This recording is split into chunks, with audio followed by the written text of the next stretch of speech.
છોટાઉદેપુર જિલ્લાના બોડેલી વિસ્તારમાં SMC state monitoring સેલની ટીમે ગુપ્ત માહિતીના આધારે અચાનક રેડ પાડીને ગેરકાયદેસર વિદેશી દારૂના ધંધાનો પર્દાફાશ કર્યો છે. મુખ્ય વિગતો: ઝડપાયેલો મુદ્દામાલ રેડ દરમિયાન 15 જેટલી ટુ વ્હીલર પર લઈ જવામાં આવતો ભારતીય બનાવટનો વિદેશી દારૂ IMFL ઝડપાયો હતો, જેમાં લાખો રૂપિયાનો મુદ્દામાલ જપ્ત કરવામાં આવ્યો છે.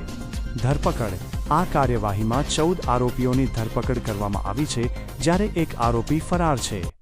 સ્થાનિક ફરિયાદ: સ્થાનિક લોકોના મતે આ વિસ્તારમાં ઘણા સમયથી ગેરકાયદેસર દારૂનો વેપાર ચાલી રહ્યો હતો, પરંતુ બોડેલી પોલીસ પગલાં લેવામાં નિષ્ફળ રહી હતી.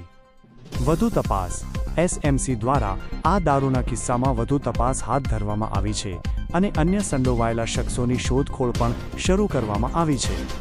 ટૂંકમાં, બોડેલીમાં સ્થાનિક પોલીસની નિષ્ક્રિયતા વચ્ચે SMCએ મોટી કાર્યવાહી કરીને ગેરકાયદેસર દારૂના વેપારનો ભાંડો ફોડ્યો છે.